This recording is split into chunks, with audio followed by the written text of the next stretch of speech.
We're going to now move on to a pretty hot topic, a buzzword or not, we decide now.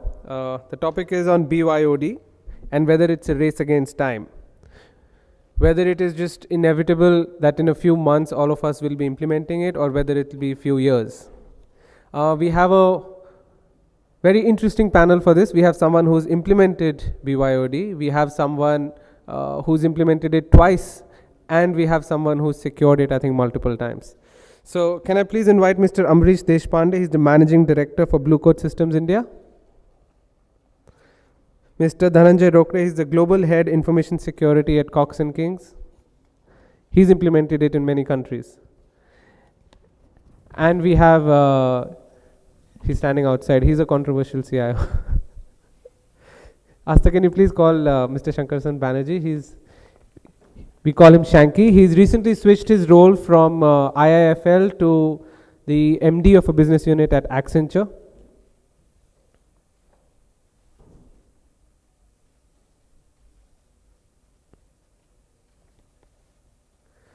All right, so to start the panel, I'll invite Mr. Dhananjay Rokre to give his opening thoughts on this.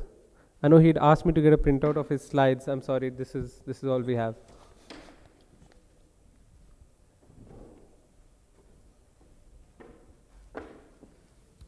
Hi everyone, my name is Dhananjay Rokre. I head information security for the Cox & Kings group.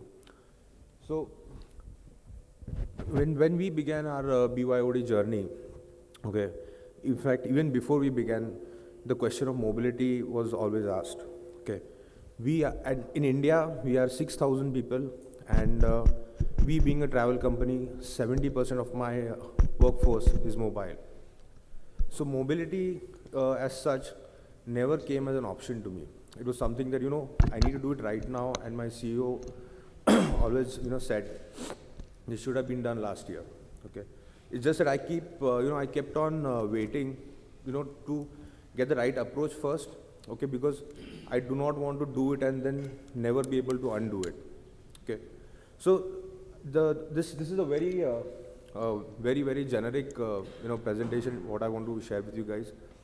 These are all the experiences and basically a list of mistakes that I've made, okay, which I do not want you guys to make. So the way I put it is, BYOD is not necessarily a device. You can bring in your own dream, or you can bring in your own devil. It's completely up to you, okay. So if you look at it, if you look at just the term BYOD, bring your own device, okay, there is no technology associated with it at all, okay. Can anybody tell me, how many of us over here have BYOD in place? Any show of hands, please? Okay. Have BYOD policies in place? Just you. Okay. Fair enough. Okay. So the term "bring your own device" has got nothing to do with IT. Okay. Just 1 second, okay, just crowdsourcing as much as I can. Do you have any idea which was the first company to, start BYOD as such? A small company that can't afford IT? Okay, so roughly, I mean, what would you say? $1 million size company, $10 million size company? Yeah, 10 million or less. When do you think that this concept arose? I mean, is it as early as, say, 1990, 95, 2000? Anything, ballpark? Well, I guess when the first portable computers came into being. Okay. So basically, I mean, if some of you are doing a quick Google search, I'll just tell you that Wikipedia will tell you that it's 2009. Intel started it. But it's actually wrong, because it was already in place right since 1944. Okay. When the US government was fighting a war, okay, and then they realized that we are the US Army, okay. Dhananjay, just be closer to the mic, otherwise we won't catch your audio for posterity. So in the 1944 war, okay, the US Army realized that obviously manufacturing sewing machines is not their forte. So they actually got people, these are volunteers during the war, who actually came to sew clothes, uniforms, bandages, bed sheets for soldiers, okay, and that is how the concept actually started. I mean, it probably goes way beyond that. It's just that this is the image I could find. Okay, so now one of the things, so we have quite a few people who are already into BYOD. We have somebody who has actually implemented a BYOD policy. How many of us are looking forward to implement BYOD? Just a show of hands, please. Okay. So, so before you go ahead, okay, I would just like to ask you, why do you want to do it? I mean, when I'm telling you that I made so many mistakes, why do you still want to do it? So, are you very, very sure that, you know, the people bringing in their own device and bringing in their own compute is going to, you know, help you solve your problem? Is that what you think?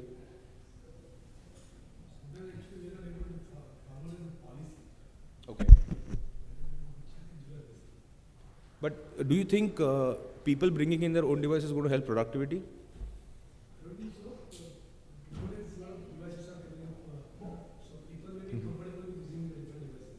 Okay, so you're saying user comfort will actually drive productivity in one sense. Anybody else?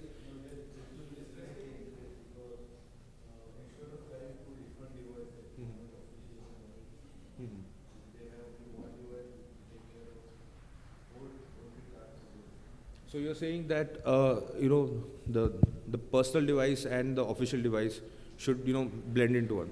Sir, please watch my PPT very carefully. Yeah? I think yeah. One is, I think the brass likes it, the top guys like it. The second is, yes, I mean, if you have a good way of doing it, you know, like it does make, it does enhance productivity in the sense that you might be at some vague location, you might have a Correct. telephone connection and you're able to do some work which is urgent and which requires a particular person to do it. Sir, when you mean telephone connection, you mean cell phone coverage, right? Cell phone coverage, phone yeah, coverage, okay. right. Sir, can you just pass? We do have time for Q&A at the end, though. I'm sorry? We do have time for Q&A at the end, I'm just saying. Yeah, okay, sure. Okay, so so basically, I mean, I understand that, you know, these are the pain points. You want user convenience. You want user convenience. You know, added user convenience to drive up productivity. Okay, you want user, you know, mobility in terms of, you know, users are actually mobile, moving to, you know, various parts of the country wherein there is no possible network, so on and so forth. Okay, so this is, first of all, you know, ask yourself this, okay, and really ask yourself this, because this is coming to you from a person with, you know, overall 6,000 strong, you know, head count, wherein 70% people are mobile. And in my Europe operations, we have 2,000 people, out of which I don't think none of the 2,000 people know where our office is. They're always on the move, okay? So, are you doing this just because it is a hype? I mean, there is that, you know, report that you get. You guys must have seen the one with 4 squares and all, which shows you what are the cool things to do. So are you doing this just because of that?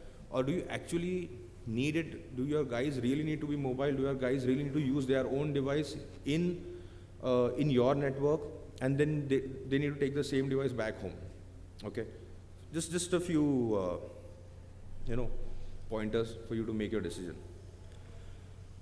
So there is one more thing, that is, you know, the MBTI syndrome, wherein just keep this in mind. You are kind of going to fight an endless upgrade battle, okay? The iPhone is not going to stop at 5, Samsung is not going to stop until Apple stops, in which case vis-a-vis nobody is going to stop, in which that means you are not going to stop spending, okay? If your application are going to be demanding in terms of, there used to be SMS-based applications, okay? Let me begin by that.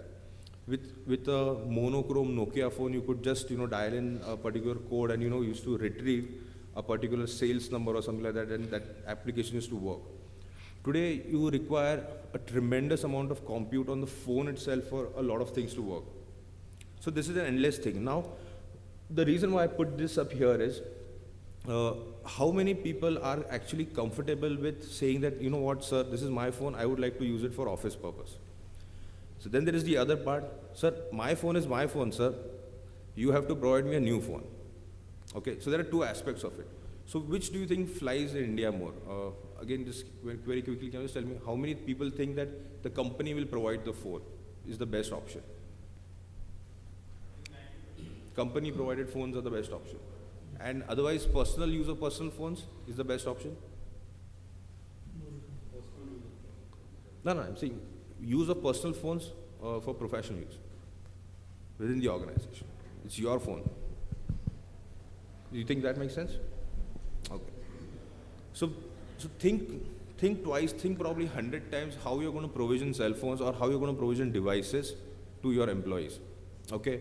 Because it's not going to end at the model that you give them.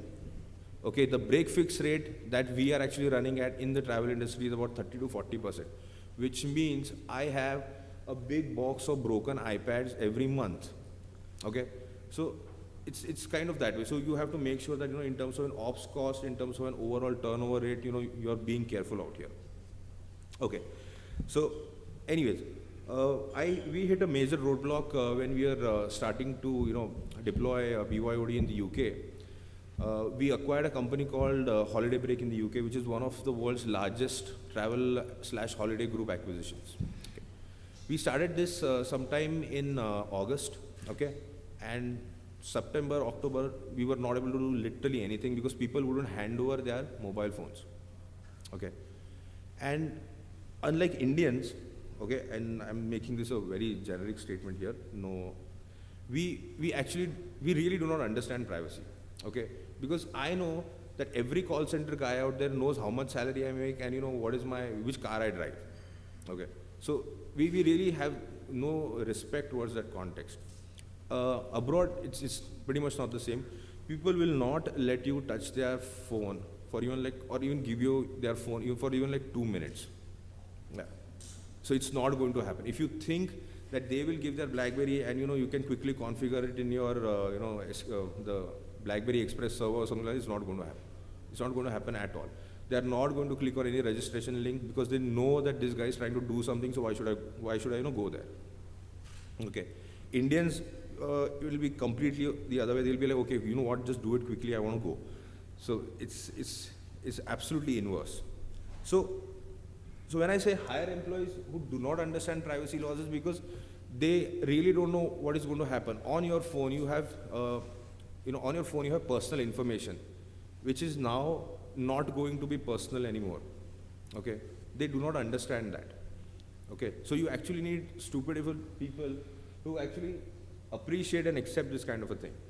Now, code superior and seizure, this thing you'll probably find in 2 of my slides. Okay, the reason why this is there is, if your phone, there's a law in UK which says that if your phone falls under any BYOD/MDM control, okay, and if there is a pending litigation against that company, the court may subpoena all those phones.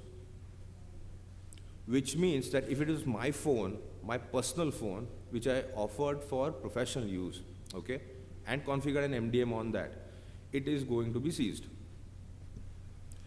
Just some of the things, you know, before you say, I'm going BYOD, a few more things coming up this same way. Okay. Ranjiv, we're just running out of time. So. Absolutely. Yeah. Okay, strong password. So when we say strong password, again, the issue between the thin line between personal phone and, you know, company phone.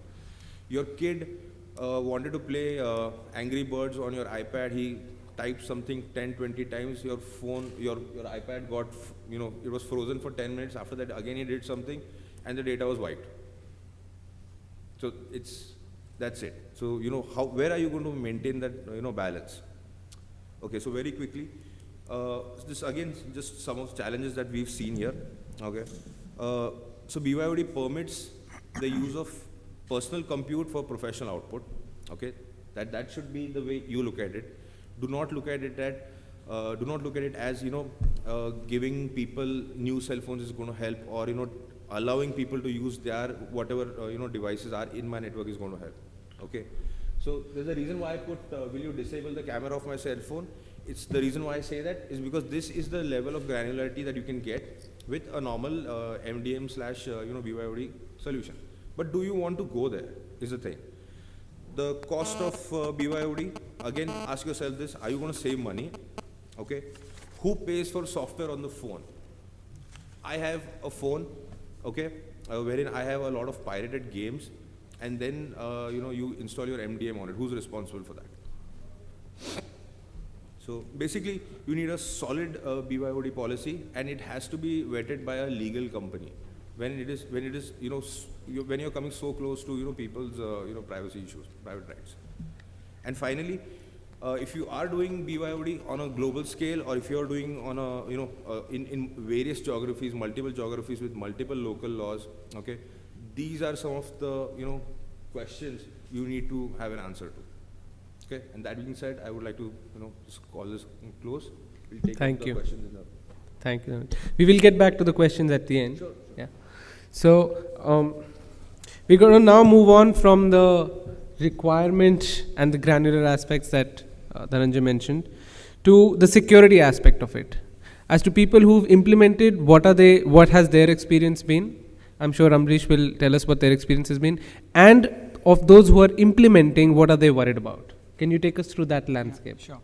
So just before I started, I've been hearing Dhananjay, and I know I meet a lot of customers who today are in the same position, right? So the first question is BYOD the way to go? And if I really look at it, 10 years back or 15 years back, I used to meet companies or customers who used to say, we're really securing our data by not providing internet or not providing access to our employees at all, right? So from that extreme to now we are talking about bringing your own devices. And I think, you like it or you don't like it, I think we should all be prepared with the next stage that's going to happen. As Dhananjay said, probably Intel was one of the first pioneers, few years back when they decided to allow their employees to bring their own devices. And I was, probably as a part of McAfee got acquired by Intel, we had that flexibility at that point of time. Today, I think I work with Blue Coat, and we do have our flexibility. I have, probably at this point of time, 3 devices: a laptop, an iPad, and a smartphone, which contains a lot of data from my company and my personal data as well. So I think what's going to change, and what we are seeing as an industry, as a vendor in the industry, is BYOD probably 2 years, 3 years down the line, more from a flexibility and a cost perspective. In fact, I want to give you one of the classic example that I heard. China Mobile, I'm not sure how many of you heard of this company, but China Mobile have actually gone with the policy every employee now brings their own devices. And it's a huge organization, right? What they're now saying is, let anyone bring any device. We really don't care. What we are going to focus on is protecting our data centers and our data on those devices. So they're just not bothered, They have made it as a mandate that you go and buy a device that you want with your money, and we want to protect the data which resides on that and what's there in our data center. So that's point number 1. I think what's also going to happen is giving access and identity and having that flexibility to monitor these things. You really can't stop companies. I don't know what your company's business policies are going to be, but eventually, maybe 1 year down the line, 3 years down the line, this is going to be there. I think the second point that we need to be aware when you're looking at BYOD and when we go and talk to the customers is today, most of the operating systems that you talk about, right? If you talk about iOS or a BlackBerry Messenger, these are probably a protected or a well protected or a secured platforms. But when you look at Android, which is the most popular one, we are seeing a very clear divide. The top management using iOS, and the youngsters actually going with Android. And that's because of the fanciness, the flexibility, the kind of, the new things that come in. I think so we need to be aware of second thing which is there. So first, BYOD will be there, I think, going forward. Second, what we need to be aware as a security, specialists are on the operating systems vulnerabilities. And I think third, there's a misnomer that, if I have an MDM, a mobile device management, that's a great thing to have. And I think I'm going to be, taking care of the complete device. I may be a bit controversial here, but MDM is nothing else but asset management technology. And you really need something called as an MDS, which is a mobile device security, which has to be coexist along with the MDM for you to really take care of your security requirement from a BYOD perspective. So let me give you where I come in from. When we consult to all these customers that we meet, they're really not bothered. They said, I can bring in my smartphone, I can bring in an iPad, I can bring in a laptop. Give me the flexibility of monitoring, managing these devices from a single central location. Right? It's a dream, it's a path that everyone wants to reach out to. But this is where the industry is slowly moving from, bringing your own devices to going to a level where you can control these things. So MDM will be required, MDS will be required, there will be education that will be required to be given to your employees, and all of these things will have to be built in. We as a vendor, have moved to a cloud scenario where we are now saying probably if you want to manage these devices, there would be a cloud requirement that will come in very big time. Because these devices, I'll give you an example, personal example, we have BYOD. I went to Singapore office 2 weeks back, and when there is a Wi-Fi in an office, right? So I connect. I don't want to connect anywhere else. I want to connect through Wi-Fi for my BlackBerry. And when I get connected to the Wi-Fi in my office, I could actually block everything else and allow only emails as an application on this through the Wi-Fi security settings that we had at that office. So I could get Wi-Fi, but I could not do my WhatsApp, my BBM, my any other things except for the email. So there are evolutions that are happening as we think.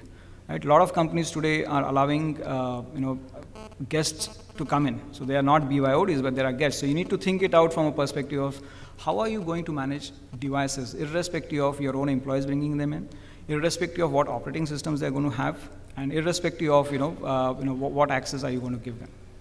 So that's from my side. I think it's a challenge. As a vendor, I think it's not going to be just Blue Coat, or it has to be a collaboration that we need to start working towards. And I would then want to probably have some questions around that, but I'll hand it over back to you, Rajat.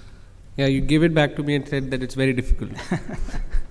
Thank you for that. I didn't say it's difficult. I just said that it's going to be important for us to start working towards how we're going to secure it. I think it's the first stage to.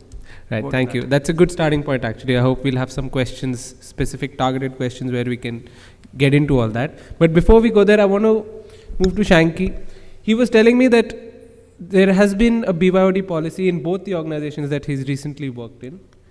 But I know that BYOD has been something that started with iPad